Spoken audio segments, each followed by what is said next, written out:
Victor, Peter, distinguished speakers, ladies and gentlemen, good morning. It's very good to come back to the University of Hong Kong, my alma mater, first time in my capacity as a chief executive, and by the way, also the chancellor of this university. Although in my days, this historic hall, the Luk Yiu Hall, is not really very pleasant because this was a venue where we took our year-end examinations. I'm very pleased to join this year's Asia Global Dialogue. First launched in 2012, this event offers an excellent platform for thought leaders from local and overseas to discuss global issues from the Asian perspectives. It is my honor to be part of this year's dialogue and to speak to such a distinguished audience. There is much to look forward to today, thanks to a timely theme: Asian perspectives in a new global economy. Indeed, the Asian perspectives are becoming increasingly important.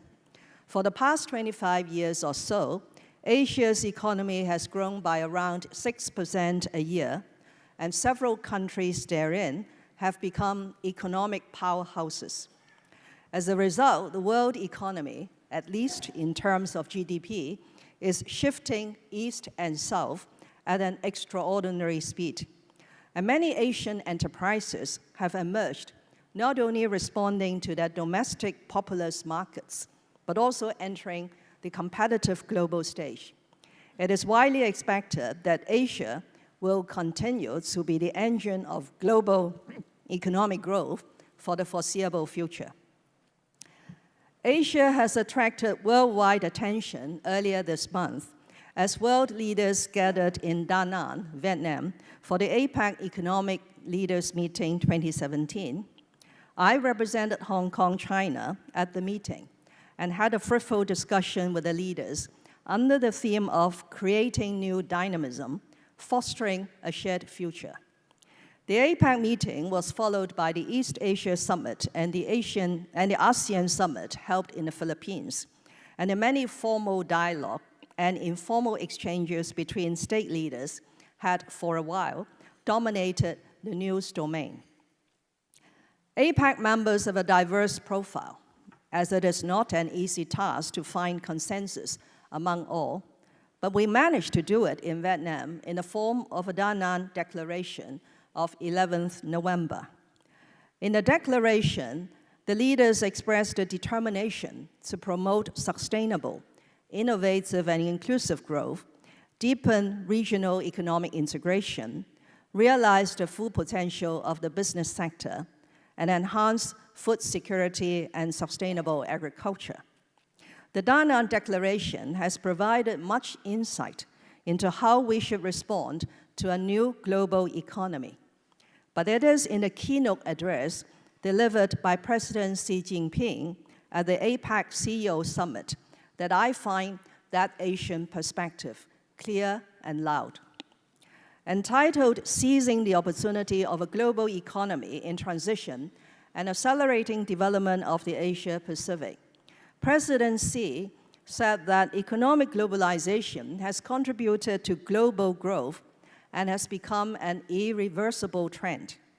We should make it more open and inclusive, more balanced, more equitable, and beneficial to all. This is what I intend to share from a Hong Kong perspective, that we should embrace connectivity, inclusiveness, and sustainability in a new global economy. As a founder member of the World Trade Organization, Hong Kong is a staunch supporter of free trade. For 23 years in a row, we have been ranked as the world's freest economy by the Heritage Foundation. Free and open economy, well connected to the outside world, is Hong Kong's recipe of success. We have benefited immensely from free trade, which is instrumental in developing Hong Kong into an international trade and business center as it is today. We should continue to enhance connectivity and achieve interconnected development. The two major national initiatives now in front of us, the Belt and Road and the Guangdong, Hong Kong, Macau Bay Area development, present us with numerous opportunities for economic growth. Indeed, as President Xi said, the Belt and Road Initiative is from China, but it belongs to the world.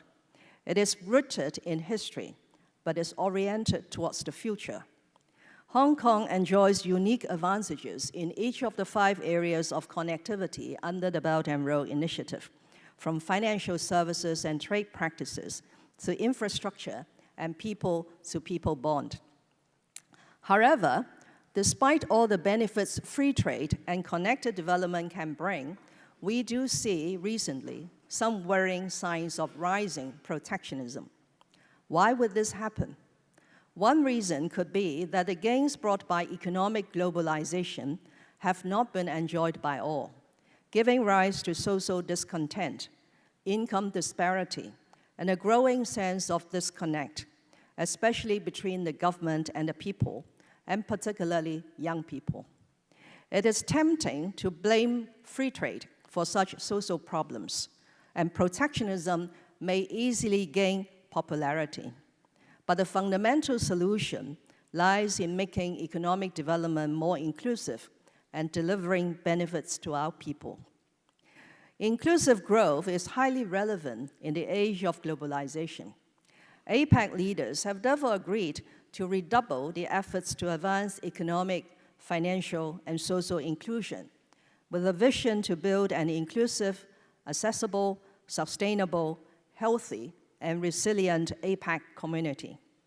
An action agenda has been endorsed to, among others, advance progress towards achieving full, productive, and quality employment, and progressively achieve and sustain income growth for all members of society, especially women and youth, persons with disabilities, and other vulnerable groups, and enable them to seize global opportunities. Building an inclusive community is exactly what my government will do. In this respect, it is relevant to note that almost 60% of the government recurrent budget is spent on education, social welfare, and medical services. Spending on social welfare and alleviation of poverty has increased by 71% in the past 5 years, with a range of initiatives pioneered by the Commission on Poverty, which I chaired in my capacity as the Chief Secretary for Administration. In this term of government, we will continue to enhance the standard of living of all members of the community so that they can feel the benefits brought by economic growth.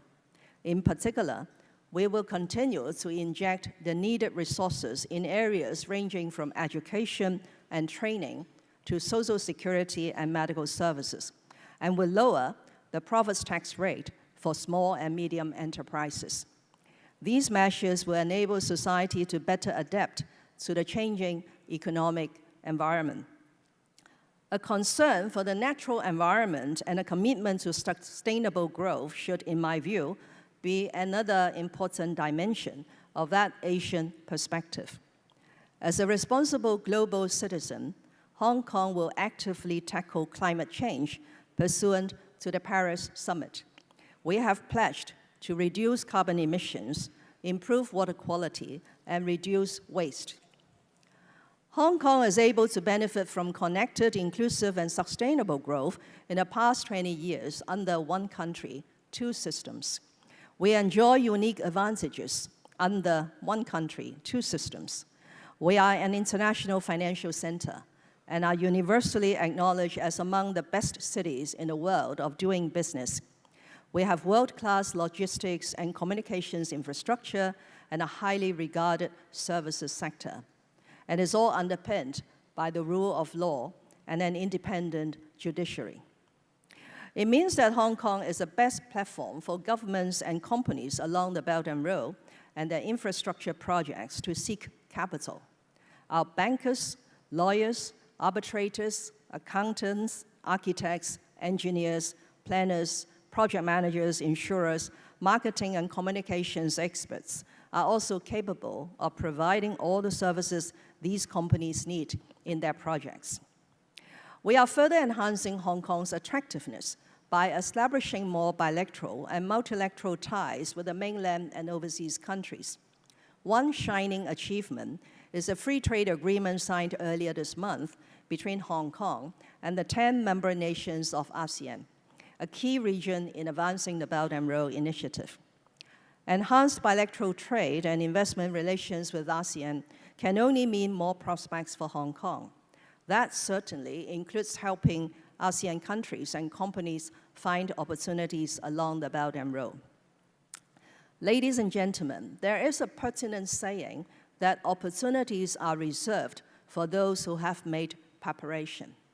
In a globalized and highly competitive economy, I would venture to say that it is those who have made preparations will be able to access these opportunities. Despite her past success, Hong Kong will not rest on her laurels. In my maiden policy address delivered last month, I have outlined how my government will play proactive roles, introduce policy measures, make timely investments, and to promote our strengths in order to seize the many opportunities arising from a new global economy. With that, I am confident that we will be able to achieve sustainable and inclusive growth, delivering benefits to all people in Hong Kong. Before I close, my thanks to the organizer, the University of Hong Kong's Asia Global Institute, for giving me this welcome opportunity to talk to you today, and also earlier on, giving me the opportunity to meet the group of very distinguished Asia Global Institute fellows. I'm sure our prominent speakers will have much wisdom and insight to offer during the dialogue. So I wish you all a very rewarding day. Thank you very much.